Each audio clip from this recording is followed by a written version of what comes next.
JS কুকিংয়ে সবাইকে স্বাগত। আমি ঝুম্পা বলছি। আমি আর একটা রেসিপি নিয়ে আসলাম। রেসিপিটা হলো গার্লিক চিকেন। আমি অনেক দিন বাদে রেসিপিটা দিচ্ছি। পুজোর মধ্যে শরীরটা ঠিক ছিল না বলে সেরকম রান্না শেয়ার করা হয়নি, তাই আজকের আমি ভাবলাম একটু গার্লিক চিকেন বানান, তার জন্য আমি গার্লিক চিকেনের রেসিপিটা আপনাদের সঙ্গে শেয়ার করলাম।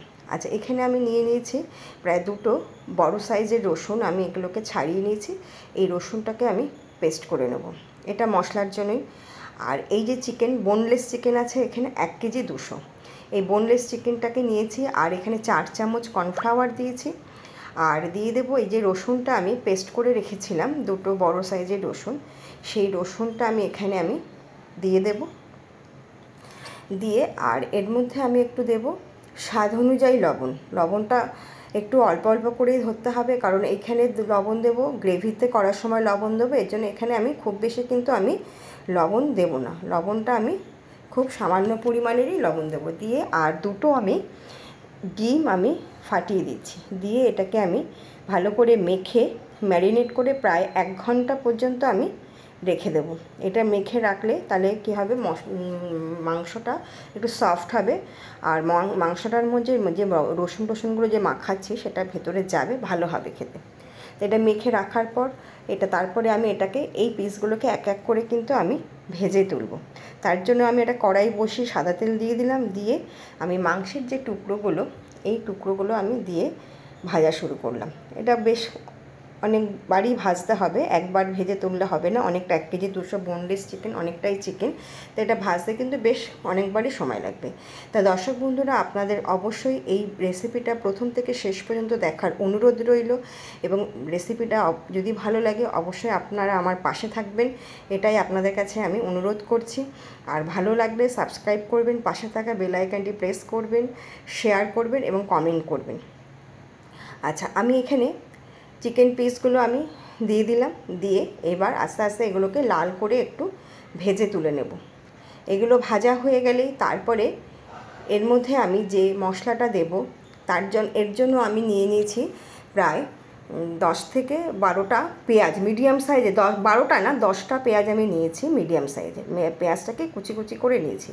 এই রেসিপিটা কিন্তু আপনাদের ফ্রাইড রাইস, পোলাও, রুটি, নান, পরোটা সবার সঙ্গে কিন্তু খেতে খুব ভালো লাগবে। এটা যদি লাঞ্চেও যদি ফ্রাইড রাইসের সঙ্গে খান ভালো লাগবে, ডিনারেও আপনারা খেতে পারেন, যখন ইচ্ছা তখন এটা খাওয়া যায়। খুব ভালো একটা রেসিপি।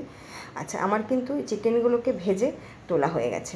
এভাবে করে কিন্তু আমি 4 বার ভেজেছি, মানে অনেকটাই তো চিকেনগুলো কিন্তু একবারে ভাজা হয়নি, এভাবে করে 4 বার করে আমি ভেজে আমি এরকম একটু লাল লাল করে ভেজে তুলে নিয়েছি। এইবার এই তেলের মধ্যেই আমি দিয়ে দেব 12টা আমি রসুন কোয়া কুচি কুচি করে রেখেছিলাম, পাতলা পাতলা করে কুচি করে রেখেছিলাম। সেই রসুন কুচিটা আমি প্রথমে তেলেই দিয়ে দিলাম।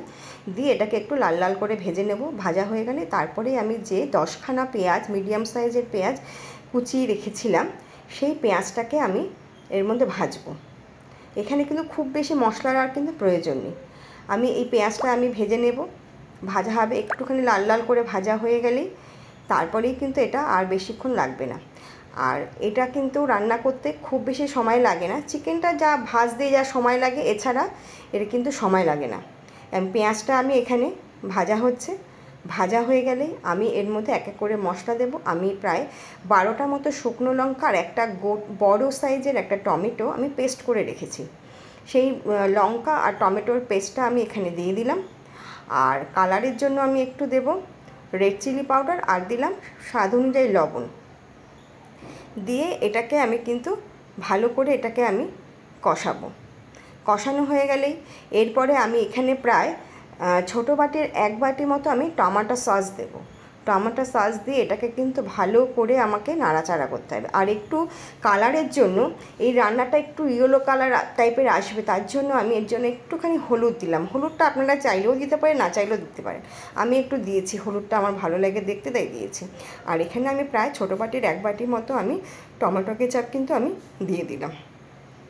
দিয়ে এটাকে আমি ভালো করে নাড়াচাড়া করে এবার মাংসের টুকরোগুলো কিন্তু আমি এর মধ্যে দিয়ে দেবো। দিয়ে এটাকে আমি মেশাবো। আর এখানে 10টা মতো কাঁচা লঙ্কা চিড়ে রেখেছি, সেটা আমি দিয়ে দিয়েছি।